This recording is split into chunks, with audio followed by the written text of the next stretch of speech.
Capsule 5, enjeux éthiques et juridiques de l'utilisation de l'IA. Objectif, sensibiliser les juristes fiscalistes aux défis éthiques et juridiques liés à l'utilisation de l'intelligence artificielle, IA, dans leurs pratiques professionnelles. Confidentialité des données.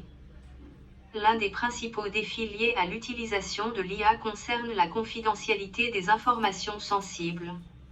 Les juristes fiscalistes traitent des données à caractère confidentiel, telles que les bilans comptables des entreprises, les déclarations fiscales, les contrats et avis juridiques. À risque identifié, partage involontaire des données. Lorsque vous utilisez un modèle d'IA générative comme ChatGPT, il est possible que certaines données soient partagées avec l'outil. Exemple, vous copiez-collez un extrait de bilan fiscal dans l'IA pour demander une analyse. Si cette plateforme ne garantit pas la confidentialité, les données peuvent être stockées sur des serveurs externes, posant des risques pour la sécurité. B. Solutions pratiques. Utiliser des versions sécurisées de l'IA, exemple, OpenAI API avec option de confidentialité. Point 2. Anonymiser les données avant de les soumettre à l'IA.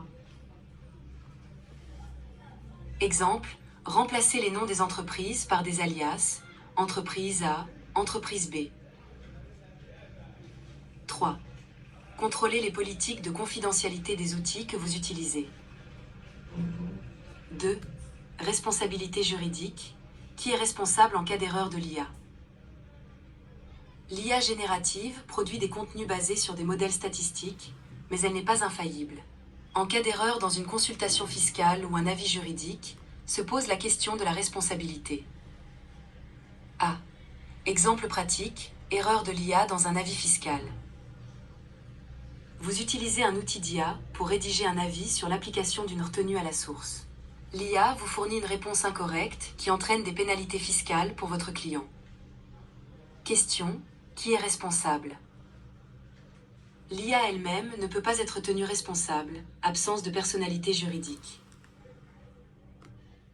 Le professionnel utilisateur reste responsable, car il doit vérifier et valider les résultats avant utilisation. B. Bonne pratique. 1. Toujours valider les réponses produites par l'IA avant de les transmettre. Point 2. Utilisez l'IA comme un outil d'assistance et non comme une autorité décisionnelle. Point 3. Informez les clients si vous avez recours à des solutions IA pour garantir la transparence. 3. Les biais des modèles d'IA. Les IA génératives sont entraînées sur d'énormes bases de données qui peuvent contenir des biais. Cela peut conduire à des résultats erronés ou partiaux. A. Comprendre les biais. Biais culturels. Certaines solutions d'IA sont plus adaptées aux contextes juridiques européens ou nord-américains. Exemple, un modèle IA peut ne pas maîtriser certaines spécificités du droit fiscal ivoirien. Biais des données. Si les données d'entraînement contiennent des erreurs ou des omissions, l'IA reproduira ces biais. B. Exemple pratique, résumé d'une loi fiscale. Vous demandez à l'IA. Explique la fiscalité applicable aux entreprises en Côte d'Ivoire. L'IA peut fournir une réponse basée sur un autre pays si elle ne dispose pas d'assez de données locales. Ces solutions. 1. Enrichissez l'IA avec des données spécifiques locales, par exemple, textes fiscaux ivoiriens.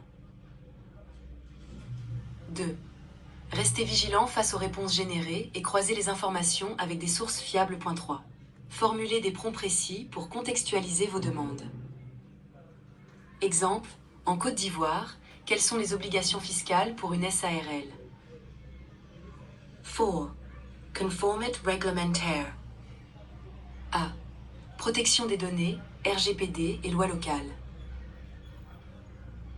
L'utilisation de l'IA doit respecter les normes légales en matière de protection des données personnelles, comme le RGPD en Europe ou d'autres régulations nationales. B. Exemple pratique, gestion de données fiscales clients. Un cabinet fiscal utilise l'IA pour analyser les dossiers fiscaux d'une entreprise. Si les données incluent des informations nominatives, leur traitement doit être conforme aux régulations en vigueur. Règles à respecter. 1. Obtenir le consentement du client pour l'utilisation de ces données. Point 2. Stocker les données sur des serveurs sécurisés et localisés. Point 3. Limiter les accès aux informations sensibles à des tiers. 5. Bonnes pratiques éthiques pour l'usage de l'IA dans les métiers juridiques. Pour une utilisation éthique et responsable de l'IA, les juristes fiscalistes doivent suivre ces recommandations. 1. Transparence envers les clients. Informez vos clients lorsque vous utilisez des outils d'IA pour produire des analyses ou des documents. 2. Validation humane obligatoire. L'IA est un outil d'assistance, mais la responsabilité finale revient aux professionnels. Relisez toujours les résultats produits. 3. Formation continue. Restez formé sur les évolutions technologiques et les risques associés à l'utilisation de l'IA. 4. Éthique professionnelle. Respectez la confidentialité des données et assurez-vous que l'IA n'interfère pas avec les obligations déontologiques de votre profession. Conclusion. Pourquoi ces enjeux sont essentiels? L'IA générative offre des opportunités considérables pour les juristes fiscalistes, mais elle pose également des défis éthiques et juridiques qui doivent être anticipés. 1. Confidentialité des données. Adopter des pratiques sécurisées pour protéger les informations sensibles. Point 2. Responsabilité. Valider systématiquement les résultats produits. Point 3. Biais des modèles. Comprenez leurs limites et ajustez vos usages. Point 4. Conformité. Respectez les lois en matière de protection des données. Point 5. Éthique. Soyez transparent et utilisez l'IA de manière responsable. En maîtrisant ces enjeux, vous pourrez exploiter tout le potentiel de l'IA tout en garantissant une pratique juridique conforme et éthique.